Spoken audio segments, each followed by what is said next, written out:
ये साल समाप्त होने को है मित्रों, किंतु उसकी स्मृतियां हमारे मन मस्तिष्क में संचित हो गई हैं। अवचेतन में ऐसे न जाने कितने वर्ष पड़े हुए हैं। विगत के इस बोझ तले वर्तमान में जीवन रह ही नहीं गया है।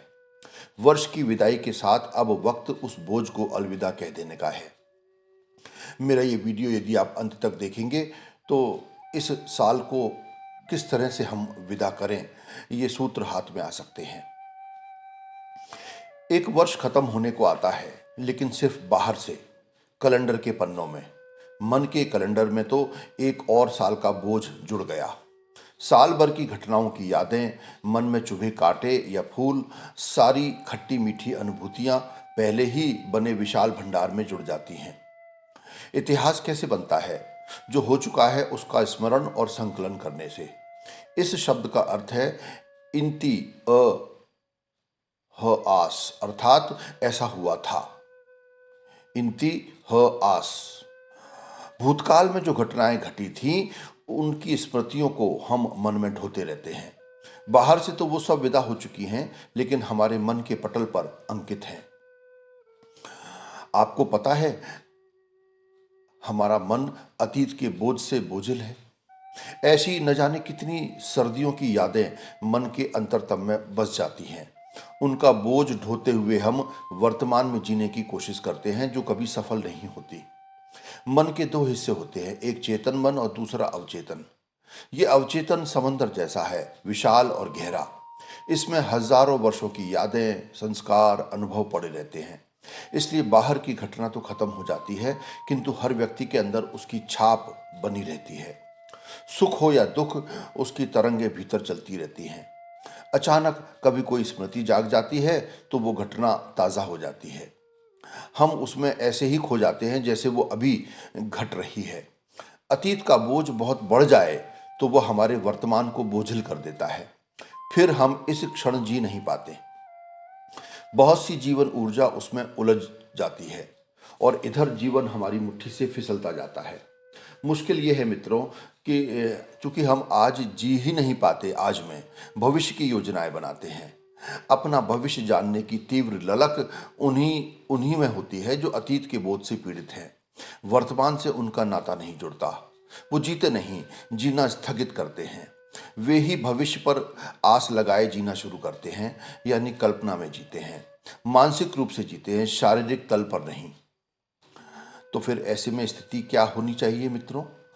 हमें अपने उस अतीत की स्मृतियों की निर्जरा कर देनी चाहिए। जो बीत गया उसे भीतर से भी अलविदा करने के क्या उपाय हैं? मनोवैज्ञानिक इसे कैथारसिस कहते हैं, इसे रेचन कहते हैं। हिंदी में इसे रेचन कहा जाता है। ये जो यादों का अंबार लगा है वो अब कचरा है, सड़ गया है। उसे ध्यान की किसी विधि द्वारा, मेडिटेशन की किसी विधि द्वारा साफ किया जा सकता है।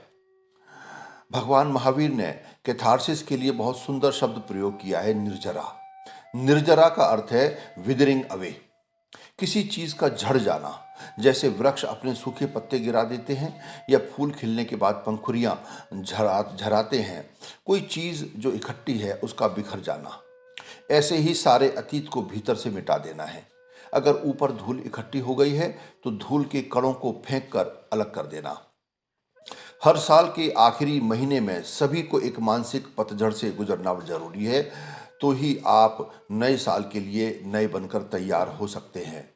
पूरी सफाई कर दें मन की।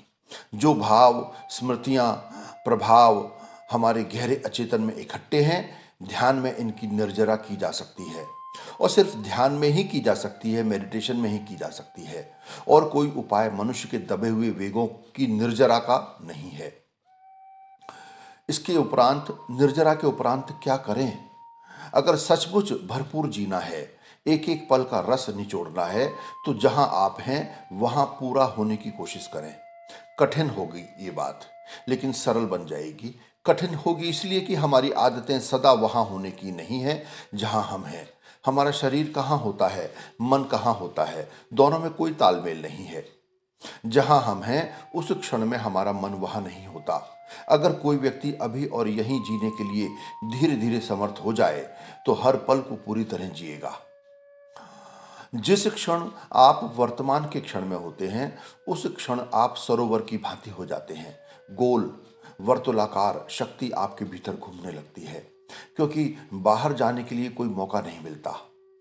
आप मेरी ये बातें सुन रहे हैं, अगर आप मुझे सुन रहे हैं तो आप जरा सी भी शक्ति नहीं खोएंगे। आप एक वर्तुलाकार व्यक्तित्व बन गए। अब आपका कोई आयाम नहीं रहा। अब आप बह नहीं सकते अगर सिर्फ सिर्फ और सिर्फ सुन रहे हैं। अगर सुनने के साथ साथ सोच भी रहे हैं तो आप थक जाएंगे, आपकी शक्ति क्षीण होगी। अगर मैं सिर्फ बोल रहा हूं तो मैं थकने वाला नहीं हूं। अगर मुझे बोलने के साथ सोचना भी पड़ रहा है तो मैं थक जाऊंगा। अगर कोई भी क्रिया पूरी हो रही है तो शक्ति नहीं खोती, शक्ति संग्रहित होती है। प्रेम अगर पूर्ण है तो शक्ति लाता है।